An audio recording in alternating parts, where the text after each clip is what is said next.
2002 წელს ქართული ტრადიციული ცურვის სახეობების მკვლევარმა ჰენრიკ უპრაშვილმა განაცხადა, რომ მზად იყო გადაეცურა დარდანელის სრუტე კოლხური სტილით. 56 წლის ჰენრიკ უპრაშვილი დარდანელის სრუტის გადაცურვას ხელფეხშეკრული კოლხურით აპირებს. ანუ მას 12 კილომეტრი ხელფეხშეკრულს უნდა ეცურა. ვერ ვხედავ, ვერაფერს და ინსტინქტურად მივდივარ. გამისწორეთ სათვალე, განწირული ყირივარ. პირდაპირ, როგორც ახარ. ამ წამოწყებით უპრაშვილმა მთელი ეპოქა შექმნა და ქართული ცურვის სახეობები მთელ მსოფლიოს გააცნო. Henrik Uprashvili is establishing totally new epoch in the world practice of swimming. ქართული ტრადიციული თამაშობები. ხელფეხშეკრული კოლხური.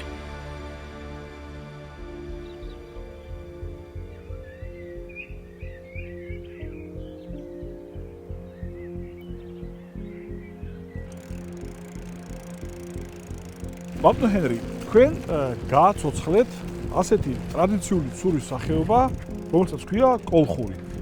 საიდან გაიგეთ მისი საერთოდ არსებობის შესახებ? მე ბავშვობას ვატარებდი სამეგრელოში. იქ ბაბუა ლევან ქურსუა, ძველი მეგრელი, კოლხი კაცი, ულამაზესი, წვერით და ჩაბალახით, ჩვეულებრივი ისა და ალუბლის მის ყალიონი. აი, საოცარი პიროვნება იყო და გვიყვებოდა 1000 რაღაცეებს და მათ შორის მოგვიყვა ისა, რომ ძველათო კოლხი მეომრებსო ავარჯიშებდნენ ხელფეხშეკრულსო. და მეორე ვარიანტი კიდევ იყო ის, რომ თქვენ გახსოვთ მე-17 საუკუნეში ჩვენი სამარცხვინო ისტორია, ტყვეთა სყიდვა რა დონეზე იყო საქართველოში, ხო?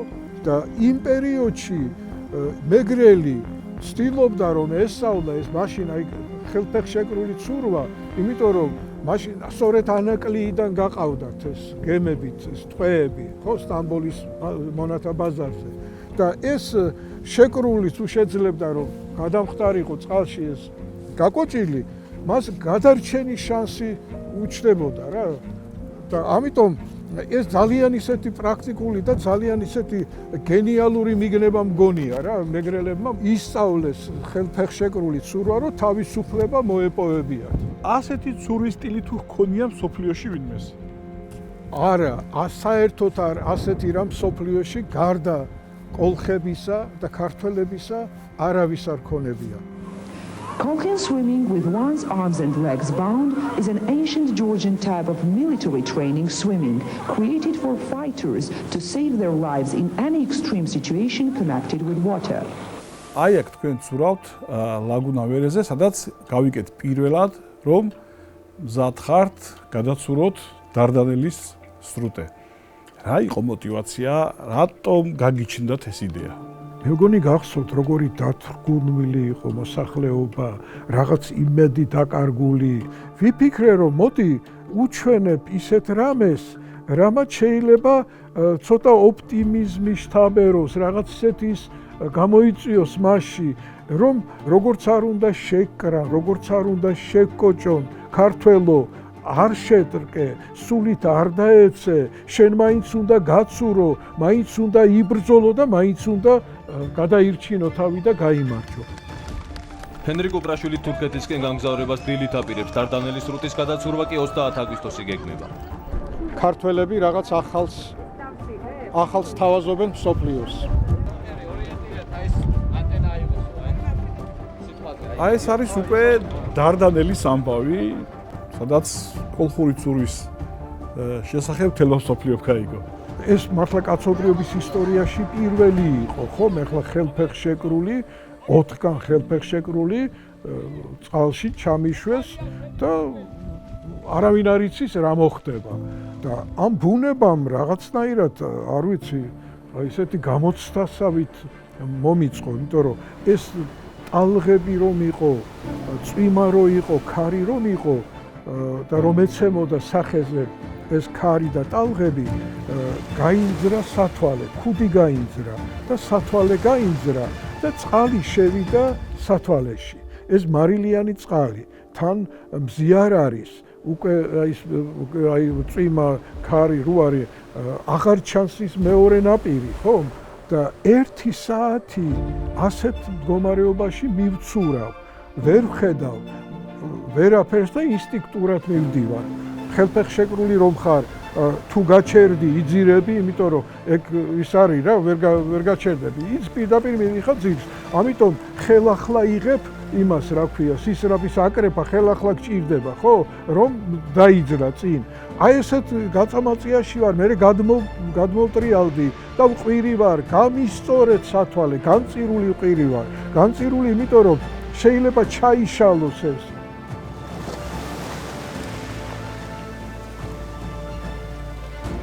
მეუღლე ექიმი იყო, როგორც ექიმი ისე იყო და გაიხარა, გამისწორა ეს სათვალეს, რომ ისწორებს, შევხედე ნაპირი.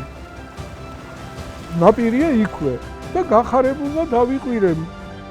მოვედი, გადავცურე მეთქი.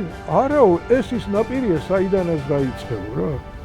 ესე იგი 300 მეტრი ვარ წამოსული ნაპირიდან. პირდაპირ, როგორც ახარ. ამ მომენტში სათვალე რო გამისწორა, შოკოლადის ნატეხი ჩამიდო პირში.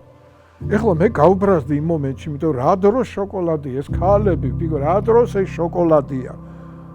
მაგრამ როცა ეს შოკოლადმა დნობა დაიწყო, აი რაღაცნაირად ძალა მომემატა, რაღაცნაირად აი დამშვიდდი ამ კუთხით რაღაცა ისა, რომ აი ის რო ვიყავი რაღაცა.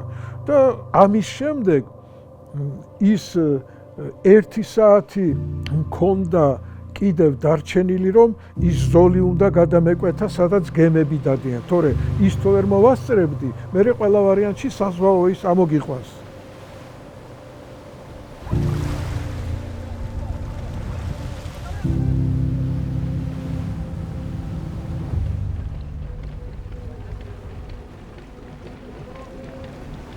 ჩემი მეუღლისა და გვანჯიმანიას გარდა ყველას ჩაქნეული ქონდა ხელი. იმიტომ რომ ეს 1 საათი რომ 300 მეტრით ხარ გასული და მეტი არა, იმას ყველას ჩაქნეული აქვს და ამოყვანაზე ფიქრობენ, რომ დროზე ამოიყვანონ რა.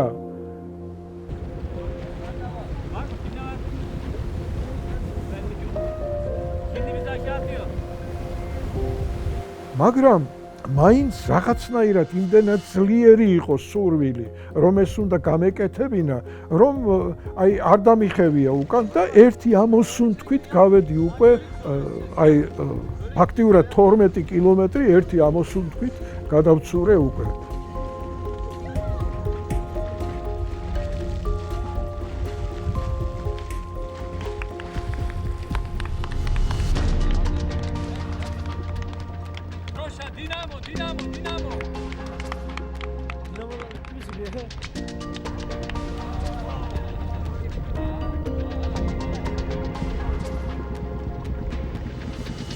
ველოდით გამარჯვებას. არა, ეჭვი არ შემპარვია, უბრალოდ აი სათვალე რომ მომძრა ეს ცოტა, იმიტომ რომ დიდი ტალღები რო იყო, პირდაპირ მივტყავდა და ჯერ წყალი შევიდა სათვალეში და შემიშალა ხელი და ვეღარ ხედავდი ვერაფერს და შემეშინდა. ცოტა ზურა ცოტა გაიწია. შემეშინდა, იმიტომ ვიცი. ის კაცი დელფინიც შეიძლება არის, ბევრი რაღაცა კიდეც არის და უდრეკელი არის. და იმის მერე შეიძლება ისე ნამდვილად დამტკიცდი ამაში. ამდენ საუბრობთ კოლხური სტილით ცურვას და მოდი ახლა უფრო ახლოდან გავიცნოთ ცურვის ეს სახეობა და ამაში მოდი თქვენი მოსწავლეებიც დავიხმაროთ. ავეშუროთ თბილისის ზღვაზე.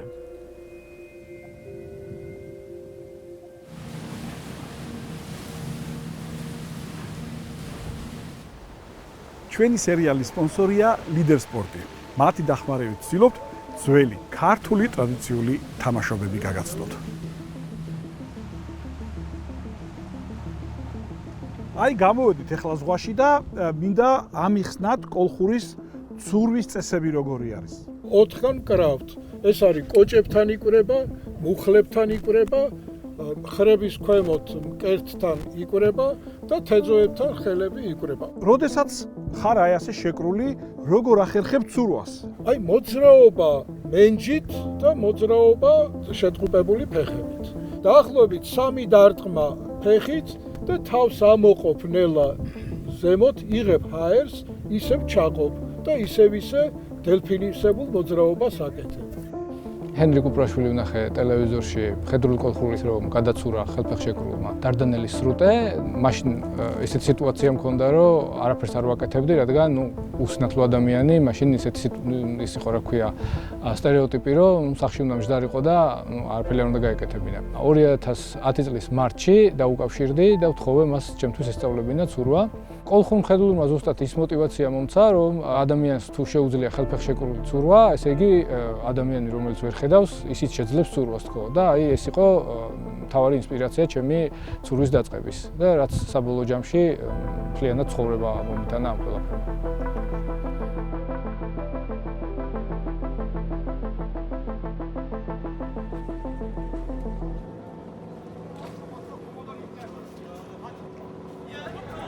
გამოჩნდა ჩვენი ჰენრი. აბა თქვენი ციკი.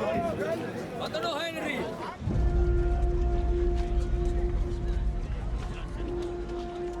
აი ეს უკვე ბოსფორის სრუტეა, როდესაც გადაწყვიტეთ რომ ახალი რეკორდი დაამყაროთ, გადაცუროთ ეს სრუტე, ასევე ხელფეხშეკრულმა.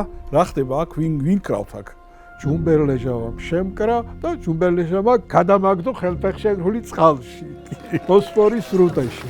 აქ კარგად მიცურავთ, ამით ის კარგი ჩა. ხო, აქ ყველაფერი კარგი იყო, მაგრამ გვიან ჩამიშვეს და მე ვავიღე აი რომ გავედი უკვე ცენტრში და დინებას მოვაჯექი და შეუდექი უკვე რომ უნდა გავცურო ის 6.5 კილომეტრი, ამ დროს საზღვაო პატრული მოვიდა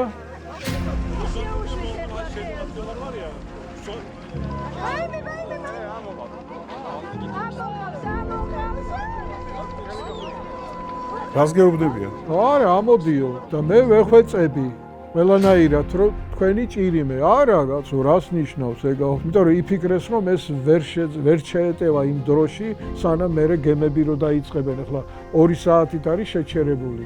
ამ დროს როცა ეს საერთაშორისო დონის გადაცურვა ხდება. მე არ მინდა ამოსვლა აქაც უწევ წინააღმდეგობას რა.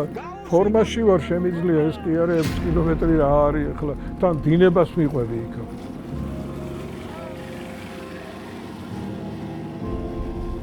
როგორი განცდა იყო? აუ, ნუ არ ვიცი, ამის გახსენება ახლა საშინელ მზარავს რა. აკიდა გამათენე და.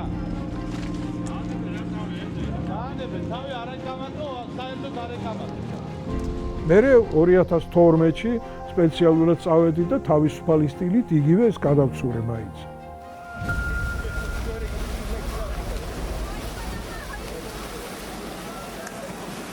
ბატონო ჰენრი, თქვენ როდესაც გადაცურეთ დარდანელის სრუტე, ვიდეოს როდესაც უყურებდი, იქ გაქვთ ესეთი ფრაზა, რომ გიორგი ლამაშისე წამო ხო, ლამაშის გადასა. გასაკვირველია. რა? რუსთავი ორი ყველგანაა.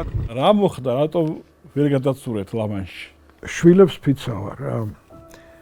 როდესაც უახლოვდებოდი უკვე ნაპირს, აი 12 კილომეტრი, მე 12 კილომეტრზე რო ვარ. ვიფიქრე ახლა ლამანს გადავცურავ. ეს კაცობრიობის ისტორიისთვის სრულიად წარმოუდგენელი რომ ლამანში ხელფეხშეკრულმა გადაცურო. იქ არის 36 კილომეტრი პირდაპირი და თუ ამ გაცურვით შეიძლება 40-45 კილომეტრიც მოგიწიოს ხელფეხშეკრულს.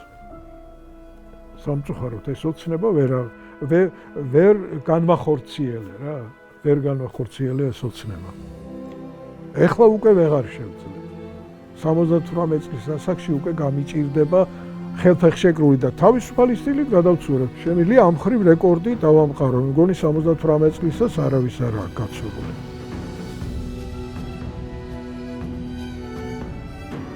დარდანელის სრუტეში მსოფლიო რეკორდის დამყარების შემდეგ ჰენრი კუპრაშვილმა საკუთარი თავი სპორტის სხვა სახეობებშიც წარმატებით მოსინჯა. თანამედროვე 5 ჯიტში თავის ასაკობრივ კატეგორიაში მსოფლიო ჩემპიონობა 3-ჯერ მოიპოვა. ზამთრის რთულ ასპარეზობაში, ყინულ ჭრილში ცურვაში 6-ჯერ გახდა მსოფლიო ჩემპიონი.